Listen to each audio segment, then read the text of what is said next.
Construido en 1854, este edificio podría contar 1000 historias.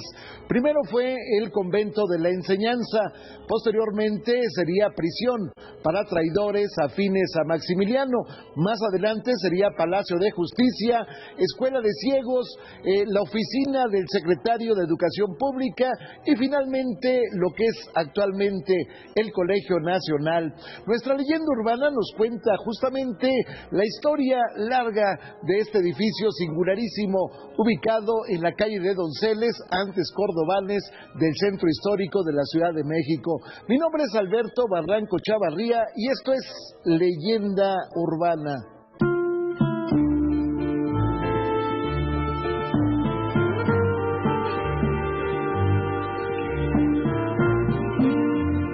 Con Martín Velasco, quien es coordinador ejecutivo aquí del Colegio Nacional. Cuéntame un poquito acerca de cuál era el propósito del Colegio Nacional.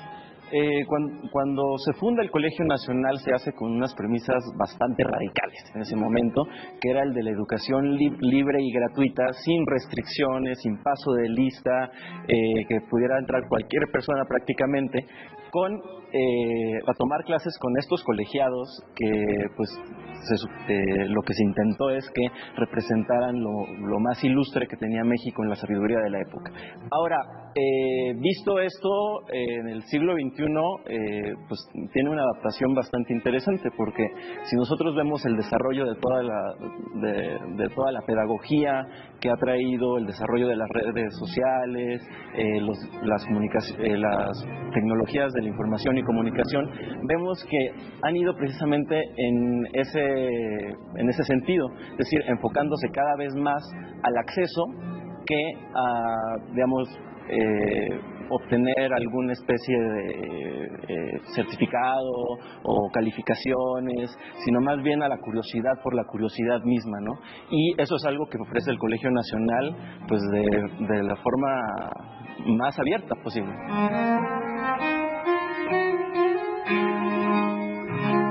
A mediados del siglo XVIII, una mujer riquísima, una de las herederas más importantes de la Nueva España, María Ignacia Aslor y Echevers, decidió crear una orden religiosa.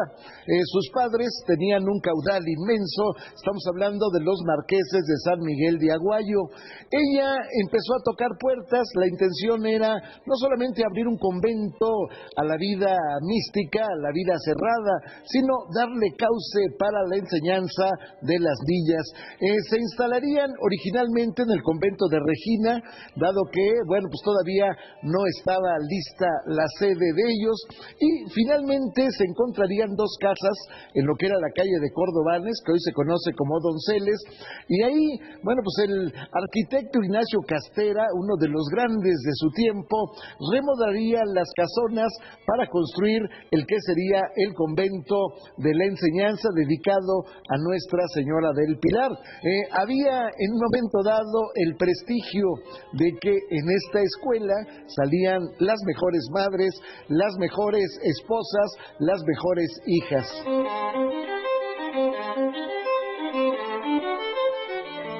Prácticamente el colegio se divide en 4 áreas, ¿no? Está el área de ciencias exactas, está el área de ciencias biológicas y de la salud, el área de ciencias sociales e historia y el área de artes y humanidades. De esto se va conformando a partir de la elección. Los mismos miembros del colegio eligen a los nuevos miembros del colegio. Cada vez que muere un miembro del colegio se abre una nueva vacante y después de un proceso... ¿Es vitalicia, digamos, la planta? Exactamente. Y después de un proceso que puede llegar a ser bastante largo y minucioso, pues se llega a un nuevo, a que haya un nuevo miembro que tiene también una serie de obligaciones, como impartir cursos, escribir libros, organizar simposios, mesas de debate. Digamos, las responsabilidades van cambiando con la edad, pero digamos, los miembros más jóvenes están obligados a dar conferencias, mínimo 10 a lo largo del año, y no solo en la sede del Colegio Nacional, que es este antiguo convento de la enseñanza, sino también alrededor del país. A lo largo del año se dan más de 200 conferencias en diferentes centros de investigación, educativos, aparte con la ventaja de que se hacen solo bajo invitación y el Colegio Nacional proporciona todos los medios para que los miembros del colegio asistan y divulguen el conocimiento, que finalmente es la misión fundamental, divulgar el conocimiento de manera gratuita.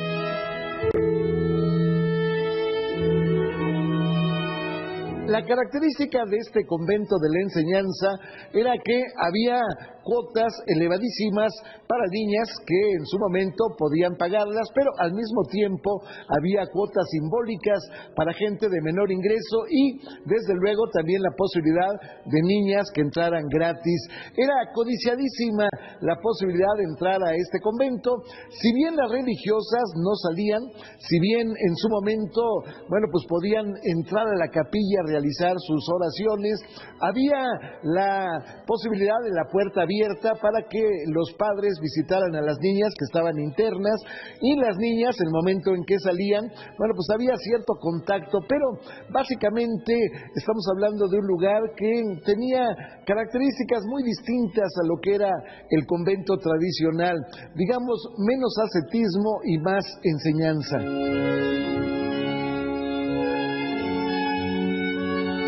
La idea era como acercar el saber a todo el mundo, a la gente en general, a los estudiantes, ya sea de altas esferas, de bajas esferas. ¿Y tú crees que eso todavía se sigue logrando hoy en día? Algo que pasa y que es muy bello en el Colegio Nacional es que a sus conferencias acude todo tipo de gente.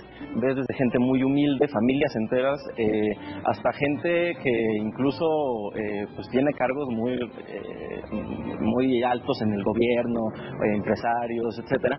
Y aquí como la entrada es libre, no hay ninguna especie de distinción, entonces todos entran como público y todos entran con un solo interés, que es el interés de saber más. Entonces, el Colegio Nacional ha tenido que ir adaptando esa misión a lo largo de los años y pues ahora también ofrece todas sus conferencias de manera completamente gratuita por internet. ¿Ah, sí? Todas las conferencias aparte están en su página de YouTube para que la gente las pueda ir viendo después de que se hayan dado. Hay una serie de publicaciones que se van haciendo a partir de toda la actividad académica bastante fuerte que existe.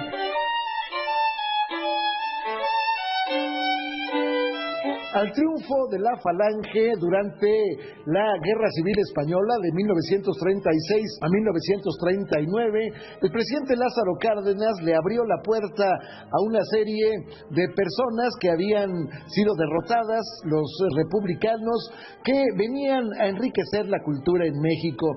En ese marco, dos personas importantísimas en el escenario de la cultura en México, Daniel Cosío Villegas y Alfonso Reyes, habían impulsado la creación de lo que sería la Casa de España, donde se aglutinaría el trabajo de estas personas que habían llegado de la madre patria para en su momento dedicarse a la enseñanza superior.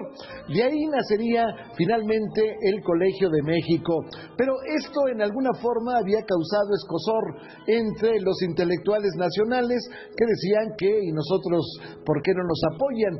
Y en ese marco, en el año de 1943, justamente cuando México empezaba o estaba en alguna forma preparándose para ingresar a la Segunda Guerra Mundial, el presidente Manuel Ávila Camacho decidió crear lo que sería el Colegio Nacional.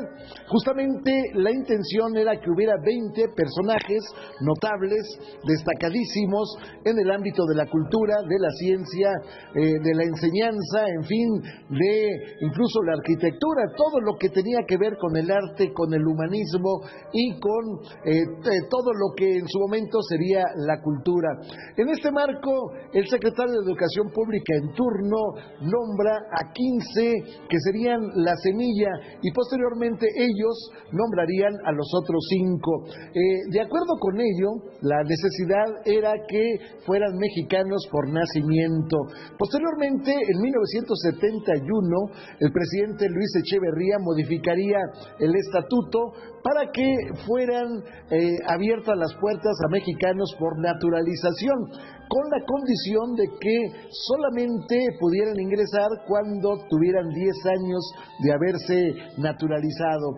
Finalmente, el presidente Ernesto Zedillo, en el año de 1997, le abriría la puerta a cualquiera que hubiera tomado la nacionalidad mexicana, independientemente de si lo hizo ayer o lo hizo hace 20 años. Ese era, pues, el marco de lo que constituyó el Colegio Nacional, una institución donde los intelectuales llegaban a ofrecer sus conocimientos a la gente. El cargo era a perpetuidad, es decir, el que se nombraba solamente dejaría una vacante a su muerte y posteriormente era sustituido. Este mes en Central, Yair. Revista Central, adquiérela ya.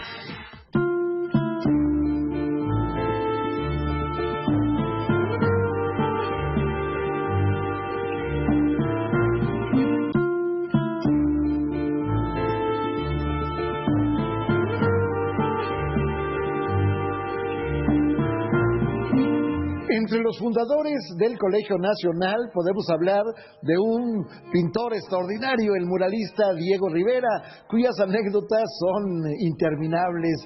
El hombre que presumía en las fiestas que iba de que era judío, y él decía que lo judío estaba en alguna forma reflejado en un lunar que se tenía en uno de los glúteos, y para demostrar que él lo tenía, por tanto era judío, se bajaba el pantalón delante de las escandalizadas mujeres. Ahí está también otro de los grandes de México, 4 veces candidato al premio Nobel. Estamos hablando del maestro Alfonso Reyes. Ahí estaba el maestro Antonio Caso, uno de los grandes filósofos mexicanos, en el que yo diría que uno de los grandes precursores de la Escuela Nacional Preparatoria, rector de la universidad antes de alcanzar la autonomía. Un hombre que de pronto, estando dando una cátedra en el salón conocido como el Generalito, estalló un petardo que habían lanzado algún muchacho travieso, y entonces él siguió impávido. No le importó el humo, no le importó el corredero, él siguió dando su cátedra exactamente. Ahí estaba también como fundador del Colegio Nacional su hermano Alfonso, el arqueólogo, el hombre que descubriera la tumba número 5 de Monte Albán, entre muchas otras cosas que escribió El Pueblo del Sol. Ahí estaba Ignacio Chávez, que muchos años después sería rector de la universidad, cardiólogo él. Ahí estaba también otro personaje fundamental del muralismo mexicano, José Clemente Orozco, el hombre que perdió una mano siendo niño al manipular algún artefacto de pólvora. Ahí estaba también Enrique González Martínez, un hombre que se dedicó a la investigación, que se dedicó a hacer artículos que se volvieron parte de antologías, en fin, personajes imprescindibles para el escenario de la cultura. Esa fue la semilla del Colegio Nacional.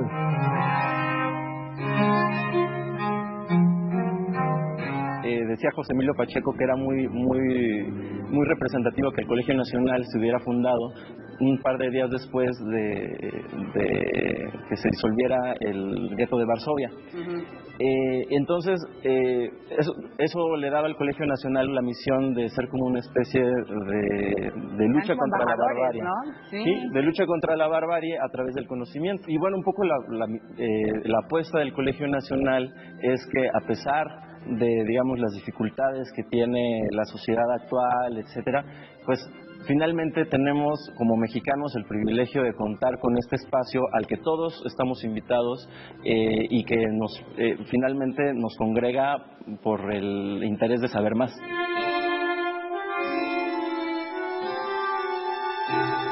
En 1958, el maestro Antonio Castro Leal, uno de los 7 sabios de México, propondría a 3 jóvenes que en ese momento estaban descollando para que fueran parte del Colegio Nacional.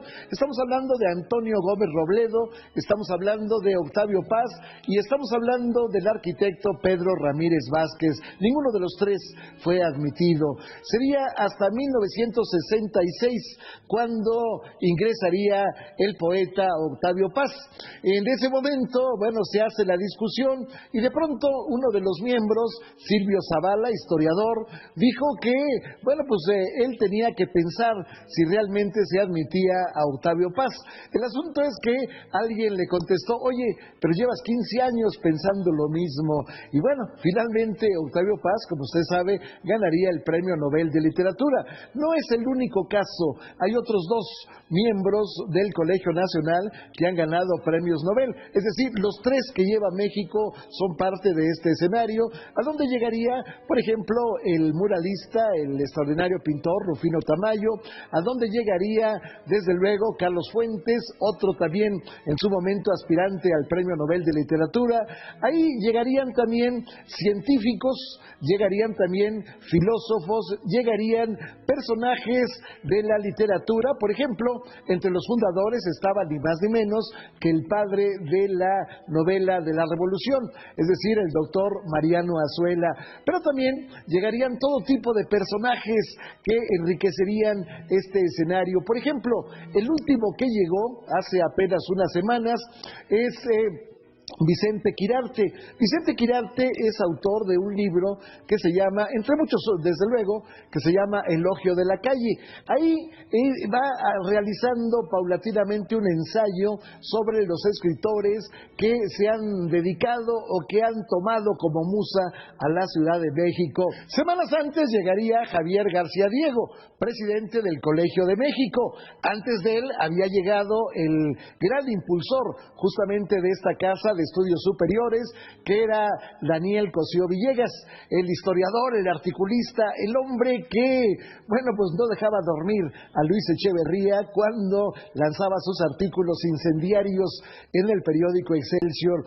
Ahí estaban, pues, el cuadro que se dedica, en una parte, a dar conferencias y que después de muchos años en que todo el escenario se daba en el lugar, ahora se ha abierto a todo el ámbito de la República Mexicana.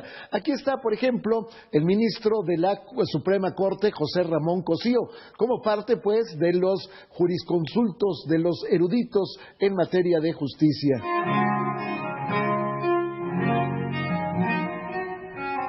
El proceso de elección es bastante largo. Primero, los mismos miembros del colegio proponen una serie de candidatos para el área que se abra un nuevo espacio, y luego hay un proceso de deliberación bastante minuciosos y bastante largos, en el que finalmente, por mayoría simple, pues elige un nuevo miembro desde el mismo Consejo del Colegio Nacional.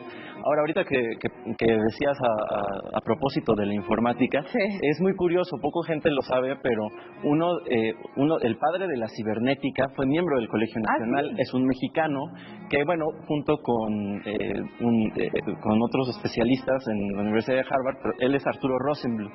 Arturo Rosenbluth escribe en 1943, año de la fundación del Colegio Nacional,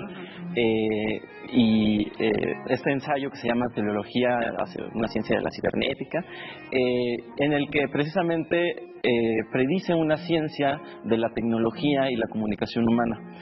Cuando el Colegio Nacional se empieza a plantear cómo entrar a las nuevas tecnologías para expandir su misión educativa, lo hace precisamente a partir de las premisas que uno de sus miembros fundadores establece, y que incluso las hace 5 años antes de que se haga la primera computadora.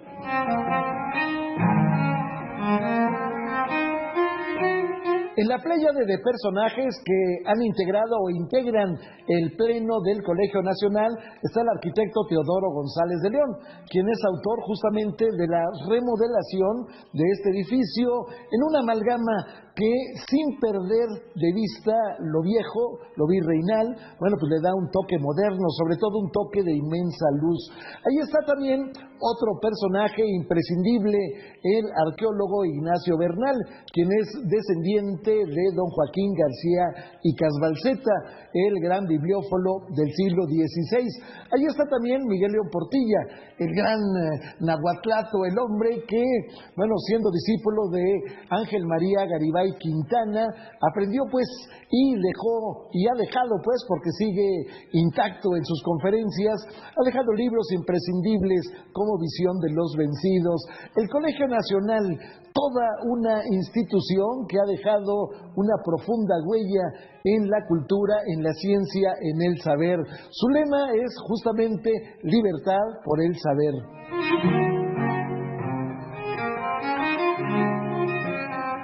Hay muchos de las investigaciones o de las propuestas que se hacen que están documentadas y que además se imprimen en libros que están en un archivo que podemos encontrar aquí en el Colegio Nacional. Sí, el Colegio Nacional tiene un centro de información especializado en, digamos, la obra y la vida de sus miembros, y aparte tiene publicaciones, publica las obras completas de buena parte de sus miembros. Entonces, digamos, desde la biblioteca, la hemeroteca, tenemos un acervo videográfico bastante amplio sobre los miembros del colegio, y aparte también recientemente acabamos de entrar al sector comercial como editores, ¿no? O sea, aunque el Colegio Nacional tiene más de 1000 títulos editoriales, actualmente la gente ya lo puede encontrar en librerías comerciales, la obra de los miembros, incluso puede encontrar esto de lo que hablábamos ahorita, las obras de Rosenbluth, las obras completas de Arturo Rosenbluth, las edita el Colegio Nacional.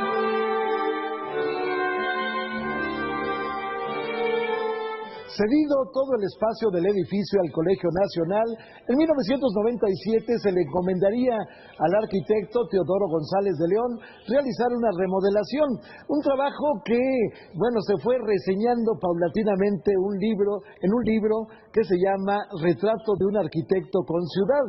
Ahí va contando el hombre que había realizado la construcción del edificio, por ejemplo, del Colegio de México, por ejemplo, del Fondo de Cultura Económica, las vicisitudes de esta tarea en que se amalgama las piedras viejas con el escenario moderno, pero sobre todo se abre el camino hacia la luz.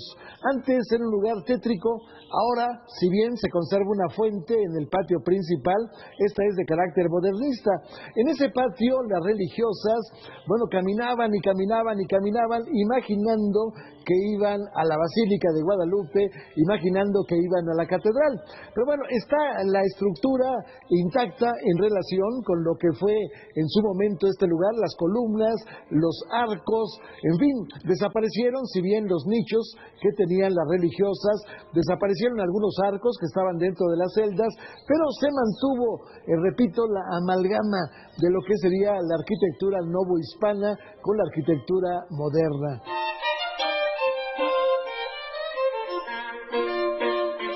Algo que la misma gente puede tener, toda la gente puede tener, digamos, la experiencia cuando asiste a las actividades del colegio, es que se confrontan dos cosas que yo creo que son muy valiosas y que solo sucede en esta institución. Se confronta el alto saber científico, humanístico, filosófico con el saber popular. Llega la gente con algo que a lo mejor escuchó en la peluquería o dudas que tienen, mitos sobre la ciencia y demás, y pueden preguntarle a los más grandes especialistas que tiene este país.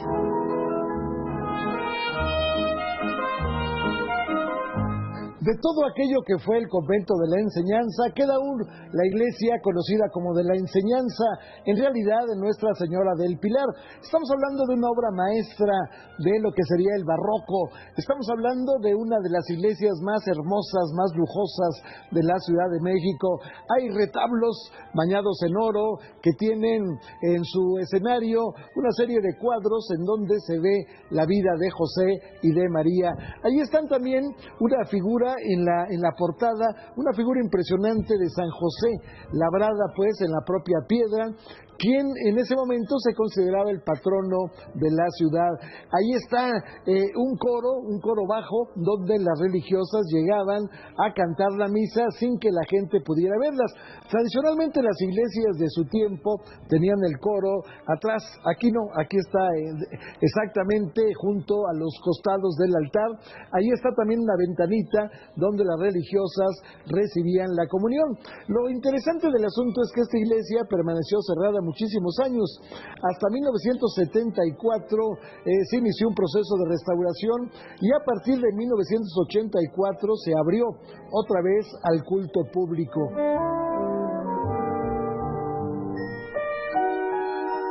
¿Qué actividades tienen enfrente? Actualmente tenemos una exposición en el Museo de la Ciudad con maquetas de Teodoro González de León. Estamos por estrenar una exposición aquí en la sede del Colegio Nacional sobre los caminos de Salvador Elizondo, a propósito de sus 10 años de muerte y bueno, la publicación que hizo el Colegio Nacional por los 50 años de aniversario de su obra Cumbre de Farabeus.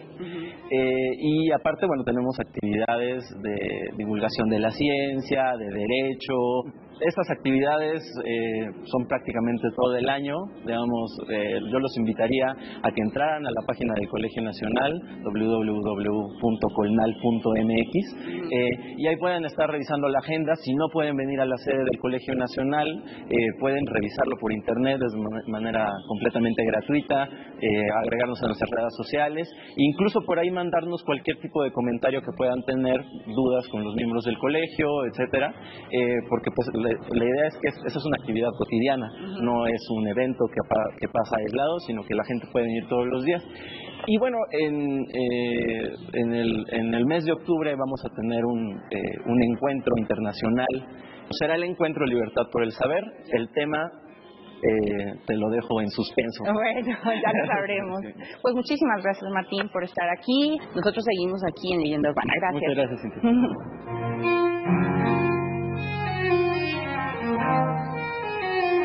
Diseñado por uno de sus fundadores, José Clemente Orozco, el escudo del Colegio Nacional se yergue erguido en una de sus paredes. Ahí está una larga historia en la que han participado 3 mujeres, una de ellas Beatriz de la Fuente, madre del que fuera rector de la Universidad Nacional Autónoma de México. Pero básicamente estamos hablando de una historia que se resumiría en una frase de Vicente Quirarte, el último de los integrantes. El Colegio Nacional es la conciencia del país.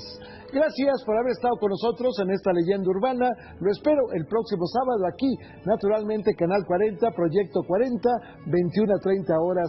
Mi nombre es Alberto Barranco Chavarría y le deseo la mejor de las noches.